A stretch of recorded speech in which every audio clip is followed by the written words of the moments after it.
Welcome in Bhim 99 study.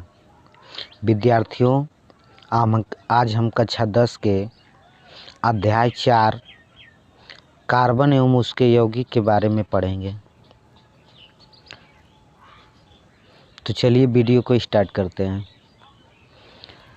सबसे पहले carbon के बारे में समझते हैं। कार्बन क्या है? तो कार्बन का प्रतीक C होता है और इसका परमाणु क्रमांक जो होता है 6 होता है तथा परमाणु भार 12 होता है और इसे सांकेतिक रूप में C6C12 के रूप में लिखते हैं।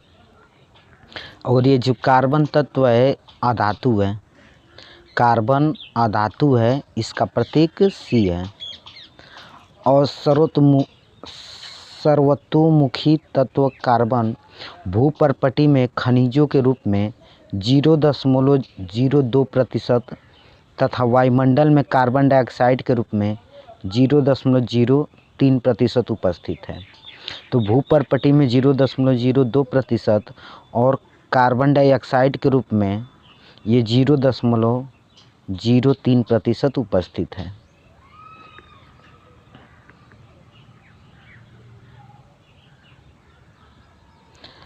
सभी पौधों, सभी जीवों, सजीवों, पौधों और जंतुओं का शरीर कार्बनिक यौगिक का बना होता है। चाहे भी कोई भी जीव हो, पौधा हो और या जंतु हो, उनका शरीर कार्बनिक यौगिकों का ही बना होता है।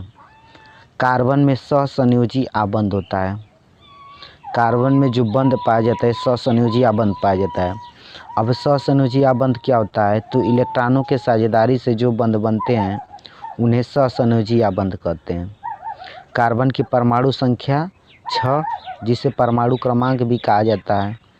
और इलेक्ट्रॉनिक विन्यास अगर इसका देखें तो पहले कोष में 2 इलेक्ट्रॉन, यानी कि K वाले कोष में 2 इलेक्ट्रॉन और L वाले कोष में 4 इलेक्ट्रॉन होते हैं। तो इसका इलेक्ट्रॉनिक विन्यास हो जाएगा 2,4। तो अंतिम कोष में इलेक्ट्रॉनों की संख्या कार्बन की कितनी होती है? तो ये 4 होती है। कार्बन उत्कृष्ट गैस विन्यास कैसे प्राप्त करता है? तो इसके बारे में समझते हैं। उत्कृष्ट गैस का मतलब शून्य समूह, हीलियम, नियान, आर्गन, क्रिप्टॉन, जिनान, इस वाले समूह के पास पहुंचने में क्या क्या करता है इलेक्ट्रॉन ये कार्बन के? तो चलिए देखते हैं। कार्बन चतुस्संयोजी है। कार्बन न तो 4 इलेक्ट्रॉन खोकर कार्बन C पे 4+ बनाता है और न ही 4 इलेक्ट्रॉन प्राप्त करके C पे माइनस ऋणायन बनाता है। अर्थात ये न तो इलेक्ट्रॉन को लेता है और ना ही तो देता है किसी को। इलेक्ट्रॉन अगर किसी दूसरे तत्व को अपना देता अंतिम को उसका 4 इलेक्ट्रॉन तो 4+ होता, और 4 इलेक्ट्रॉन किसी से लेता तो इलेक्ट्रॉन पे C पे 4- होता। तो यह किसी प्रकार का आबंध नहीं बनाता। 4 अतिरिक्त इलेक्ट्रॉनों को धारण करने कार्बन के लिए अत्यंत कठिन है। कार्बन द्वारा 4 इलेक्ट्रॉन खोने के लिए अत्यधिक ऊर्जा की आवश्यकता होगी। इसलिए कार्बन अपने अन्य परमाणु अथवा अन्य तत्वों के परमाणुओं के इलेक्ट्रॉनों को साथ साझेदारी कर आबंध बनाता है। अर्थात यह न तो किसी को इलेक्ट्रॉन देता है और ना ही तो किसी से लेता है, केवल साझेदारी द्वारा ही अपने यौगिकों को बनाता है। तो एक ही प्रकार या विभिन्न प्रकार के परमाणुओं या इलेक्ट्रॉनों के साझेदारी से बने आबंध को सहसंयोजक आबंध कहते हैं। साझेदारी जैसे कि मान लीजिए कि H है, H के अंतिम कोष में 1 इलेक्ट्रॉन होता है, इसका किसी दूसरे परमाणु H से अभी साझेदारी करा दें तो इनके अंतिम कोष में ये देखिए साझेदारी कर लेगा। इसके अंतिम कोष में 2 इलेक्ट्रॉन और ये इसके अंतिम कोष में 2 इलेक्ट्रॉन। तो ये साझेदारी द्वारा बंद हुआ।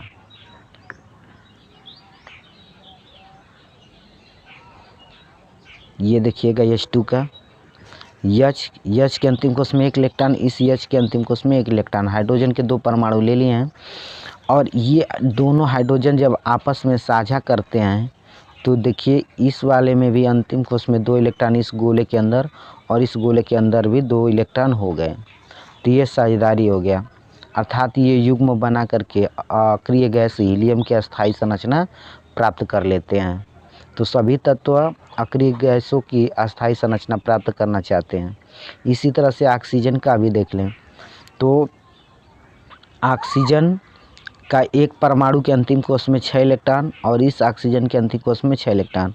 और 6 इलेक्ट्रॉन क्यों होता है? क्योंकि ये 6th ए समूह का तत्व है, 6वें समूह का तत्व है, इसलिए अंतिम कोश में 6 इलेक्ट्रॉन होते हैं। अर्थात OS से ऑक्सीजन, सल्फर, सिलोनियम इस समूह का तत्व है और इस समूह के सभी तत्वों के अंतिम कोश में 6 इलेक्ट्रॉन होते हैं। तो ऑक्सीजन के अंतिम कोश में 6 इलेक्ट्रॉन हैं। अष्टक पूरा करने के लिए 2 अतिरिक्त इलेक्ट्रॉनों की आवश्यकता होगी। 6 पहले से ही और 2 और इसे इलेक्ट्रॉन मिल जाते हैं तो इसके अंतिम कोश में 8 इलेक्ट्रॉन हो जाता। तो चलिए देखते हैं, ये मैं अलग से बना के इसे समझाता हूँ।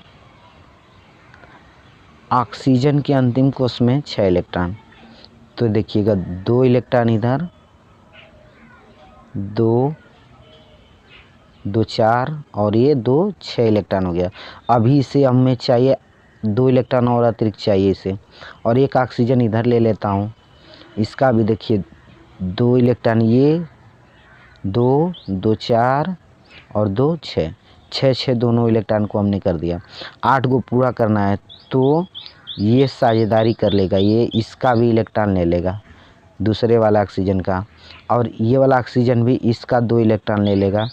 तो साझेदारी से देखिए एक गोले के अंदर 8 इलेक्ट्रॉन हो गए, 4 इसमें 4 इसमें, और इसी तरह से इस गोले के अंदर भी 4 इलेक्ट्रॉन हो गए, 4 4 8 इलेक्ट्रॉन। तो अंतिम कोश में ये 8 इलेक्ट्रॉन पूरा कर लेते हैं और अक्रिय गैसों की अस्थायी संरचना प्राप्त कर लेते हैं। तो इस प्रकार से जो बंध बना इसे सहसंयोजक बंध कहते हैं। नाइट्रोजन में भी इसी तरह से 3 अंतिम कोश में 5 इलेक्ट्रॉन होते हैं, क्योंकि ये 5वें समूह का तत्व है, 5th समूह का तत्व है। तो इस समूह के सारे तत्वों के अंतिम कोश में 5 इलेक्ट्रॉन होते हैं। तो 5 इलेक्ट्रॉन जब हो गया तो 3 इलेक्ट्रॉन और इसे अगर दे देते तो अंतिम कोश में 8 इलेक्ट्रॉन हो जाएगा। तो ये इसको भी 3 की ज़रूरत है, इसको भी 3 की ज़रूरत है, दोनों को। तो ये 3 इलेक्ट्रॉन का आपस में साझेदारी कर लेते हैं। ये देखिएगा 3 इस वाले का और 3 इस वाले का, 3 इलेक्ट्रॉन की साझेदारी कर लेते हैं तो अंतिम कोश में 8 इलेक्ट्रॉन पूरे हो जाते हैं। ये देखिएगा 2 यहाँ पे और 6 इस वाले में, 8 हो गया। इस वाले का देखिए 2 यहाँ पे और 6 यहाँ इस गोले में, तो ये 8 हो गया। इस गोले के अंदर टोटल 8, इस गोले के अंदर टोटल 8, तो 8 हो जाते हैं। और जब 3 इलेक्ट्रॉनों की साझेदारी हो रही है तो इसे ट्रिपल बॉन्ड कहेंगे। देखिएगा 3 इलेक्ट्रॉन की साझेदारी से ट्रिपल बॉन्ड, अगर 2 इलेक्ट्रॉन की साझेदारी हुई तो डबल बॉन्ड जैसे कि ऑक्सीजन में है, और 1 इलेक्ट्रॉन की साझेदारी होगा तो एकल बॉन्ड होगा जैसे कि हाइड्रोजन में था।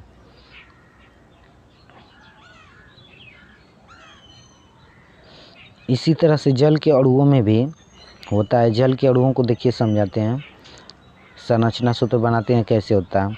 जिसकी संयोजकता ज़्यादा होती है उसे बीच में, और जिसकी कम होती है उसे अंत में लिखते हैं।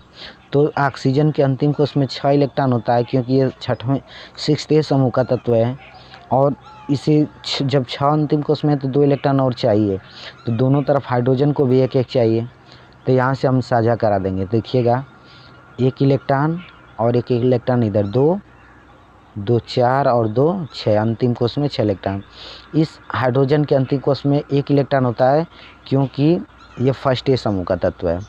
तो इस हाइड्रोजन को 2 चाहिए, तो एक तो खुद का है और एक ऑक्सीजन से लेकर के साझा करके बना लिया, अंतिम कोश में 2। इसी तरह से इस वाले हाइड्रोजन के अंतिम कोश में ये इलेक्ट्रॉन हो गया तो 2 हो गया, तो 2 इसका भी पूरा, 2 इसका भी पूरा। अब ऑक्सीजन का 8 पूरा करना है, तो 6 तो खुद क्रॉस है इसका, और डाट यानी कि हाइड्रोजन का 1 इलेक्ट्रॉन ले लेगा, तो अंतिम कोश में 8 इलेक्ट्रॉन हो जाते हैं। देखिए 8 हो गया, 2 2 4 2 6 2 8। तो इस प्रकार बने बंध को हम लोग सहसंयोजक बंध कहते हैं। तो ये जल का अणु है, देख लीजिएगा इस तरह से बनता है। सहसंयोजक यौगिकों के भौतिक गुण समझते हैं, इनके क्या क्या भौतिक गुण होते हैं।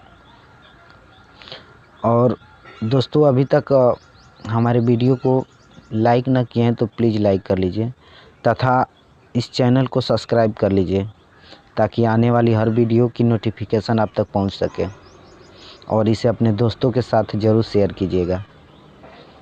चलिए आगे बढ़ते हैं। सहसंयोजक यौगिकों के भौतिक गुण।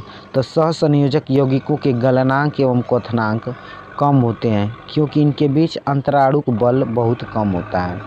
तो गलनांक व क्वथनांक कम होने का कारण है कि इनके बीच अंतराणुक बल जो होता है बहुत कम होता है।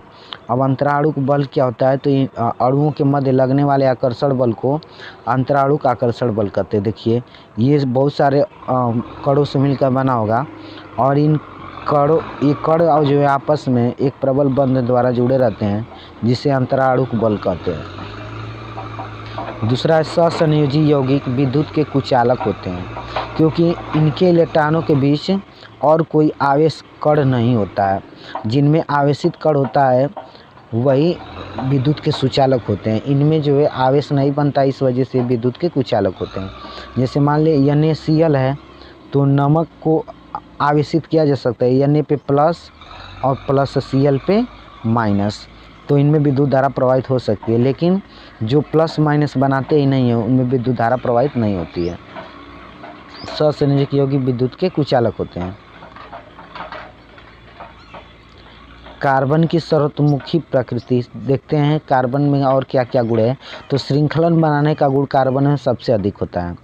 कार्बन परमाणुओं के बीच सहसंयोजी आबंध बनाकर लंबी श्रृंखला, शाखी श्रृंखला और वलय संरचना वाले यौगिकों का निर्माण करते हैं। कार्बन के परमाणु एक दूसरे में एकल, द्विबंध या त्रिबंध द्वारा जुड़े रहते हैं। अब इसको मैं समझाता हूँ। देखिए कार्बन में जैसे कि ये देखिएगा CH3 CH2 CH2, तो ये लंबी श्रृंखला बनाने का गुण होता है। ये एल्केन है, और इसी तरह से ये वलय वाली संरचनाएं भी बनाती हैं। जैसे CH2 single bond CH2 single bond CH2 single bond CH2, और इसको इधर से, तो ये एक वलय बना दिया, रिंग गोला। तो ये वलय वाले कार्बन में वलय बनाने का भी गुण होता है। ये शाखित भी हो सकते हैं। देखिए CH3 CH2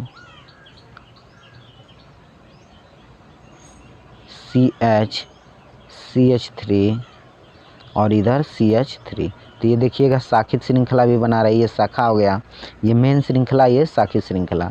तो कार्बन में बहुत सारा श्रृंखला बनाने का गुण होता है। कार्बन में द्विबंध भी हो सकता है, कार्बन में द्विबंध भी हो सकता है,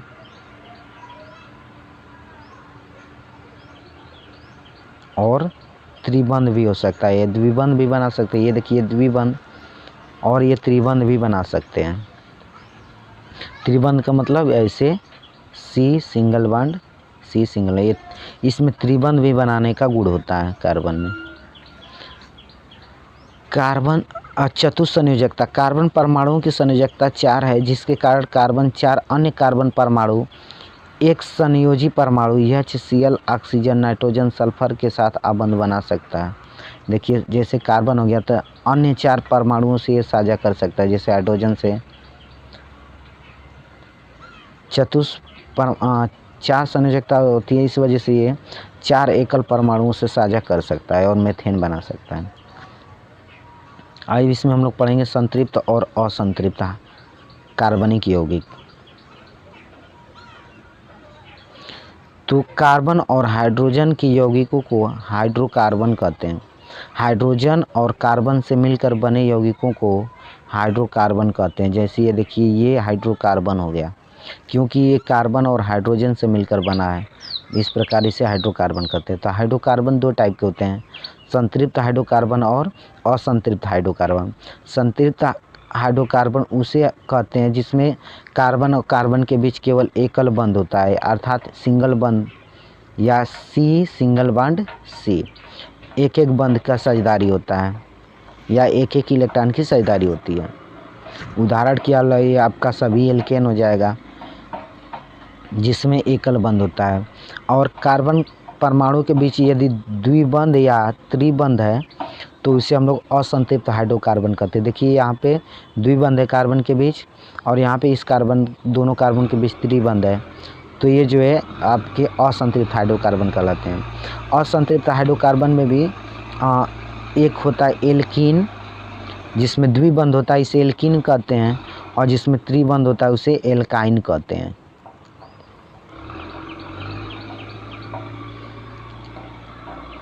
एल्कीन का सामान्य सूत्र होता है CnH2n+2, अर्थात यदि C का मान 2 रखें तो हाइड्रोजन का मान यानी कि कार्बन के 2 गुना +2, अर्थात 2 गुणते n यानी कि 2 गुणते 2, 2 दूना के 4 और 2 6, ऐसे होगा। यानी कि कार्बन की जितनी संख्या रहेगी उसका 2 गुना +2, यानी कार्बन का संख्या 2 है तो इसका 2 गुना 4 हो जाएगा, और 4 में 2 जोड़ करके 6। इसी तरह से एक और एल्केन का नाम लेते हैं।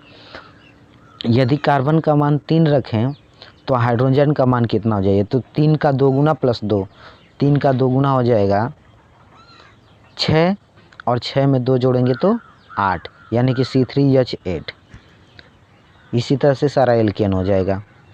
और एल्कीन का सामान्य सूत्र होता है CnH2n, मतलब जितना कार्बन होना चाहिए उसका 2 गुना हाइड्रोजन होना चाहिए, तो ये एल्कीन कहलाएगा। जैसे C2 तो 2 दूना कार्बन का 2 गुना 4 होगा, C2H4। इसी तरह से C3 रखें तो H का मान 6 होना चाहिए, अगर C4 करें तो H का मान 8 होना चाहिए, यानी कि 8 2 गुना होना चाहिए, तो ये कहलाएगा एल्कीन। इसमें डबल बॉन्ड होता है।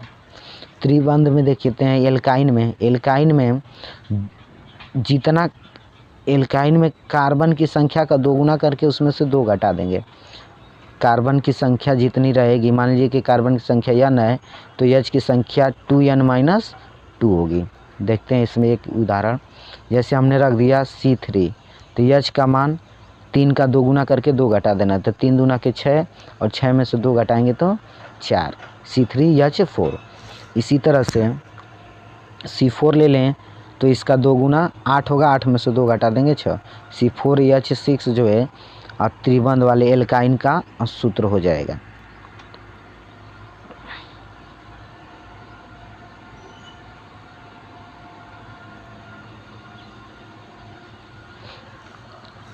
अब इलेक्ट्रॉन बिंदु संरचना सूत्र देखते हैं क्या होता है। इलेक्ट्रॉन बिंदु संरचना सूत्र, जैसे संतृप्त हाइड्रोकार्बन है एक एथेन, संतृप्त मैंने अभी बताया कि इसमें सिंगल बॉन्ड होता है हर जगह, तो इसे संतृप्त हाइड्रोकार्बन कहते हैं। अब इसका C2H6,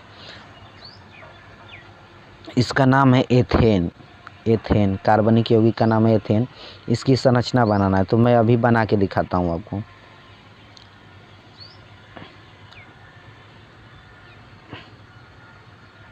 ये देखिएगा, सबसे पहले जिसकी संयोजकता ज़्यादा है उसे बीच में रख लीजिए। तो कार्बन की संयोजकता सबसे ज़्यादा होती है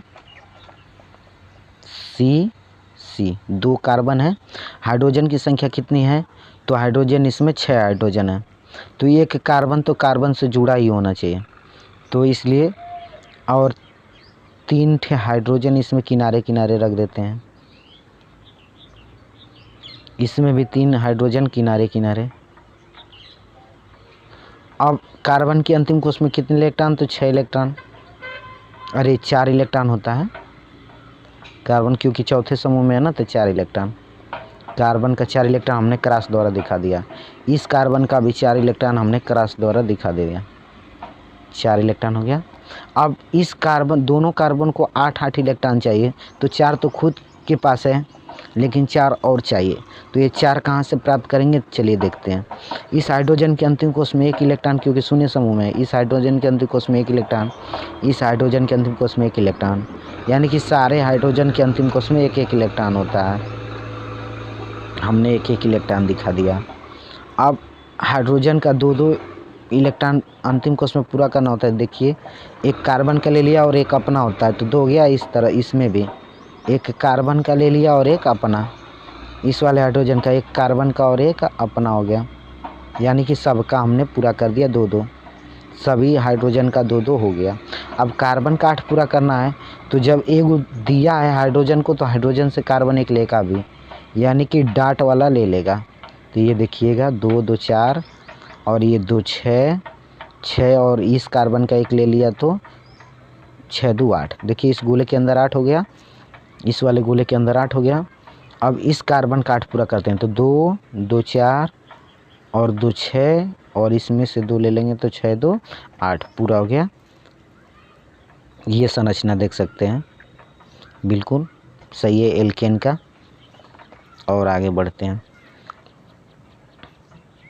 ये आणविक सूत्र है, ये संरचना सूत्र है। मेथेन, मेथेन CH4, मेथेन का सूत्र होता है, इसमें एक एक इलेक्ट्रॉन की साझेदारी हुई है, सिंगल बॉन्ड है ना, एक एक इलेक्ट्रॉन की साझेदारी हुई है। एथेन में, एथेन की संरचना देख सकते हैं, एक एक बंद होता है। इसी तरह से प्रोपेन, प्रोपेन, ब्यूटेन, पेंटेन इसी तरह से रहेगा। तो हम समझा देते हैं इसका नाम कैसे करेंगे। कार्बन की संख्या 1 है तो इसे कहते हैं मेथ, और एन जोड़ देंगे तो मेथेन। सिंगल बॉन्ड के लिए एन जोड़ते हैं लास्ट में, तो मेथ प्लस एन बराबर मेथेन, मेथ प्लस एन बराबर मेथेन। इसी तरह से इसका कार्बन की संख्या 2 है तो इसका नाम है एथ, तो एथ में एन जोड़ेंगे तो एथेन। कार्बन की संख्या 3 रहेगी तो इसका नाम है प्रोप, तो प्रोप प्लस एन बराबर प्रोपेन। कार्बन की संख्या 4 है तो इसका नाम है ब्यूट, ब्यूट।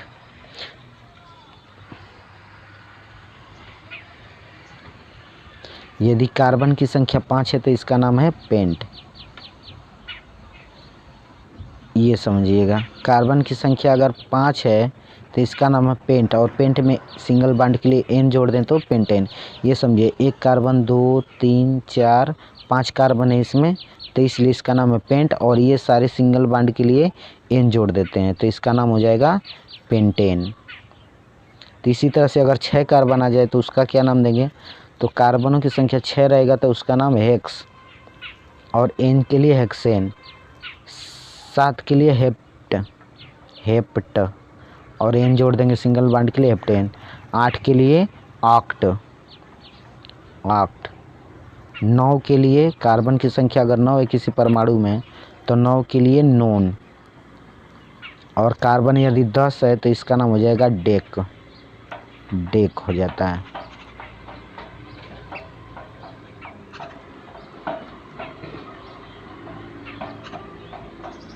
इलेक्ट्रॉन बिंदु संरचना सूत्र अब बना सकते हैं ऐसे।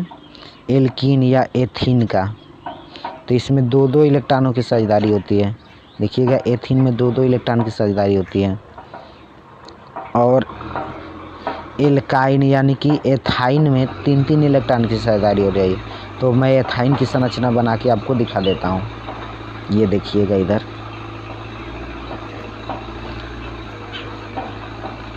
सी, दोनों सी बीच में रहेगा, और हाइड्रोजन की संख्या इसमें 2 है, तो हमने दोनों किनारे पे कर लिया।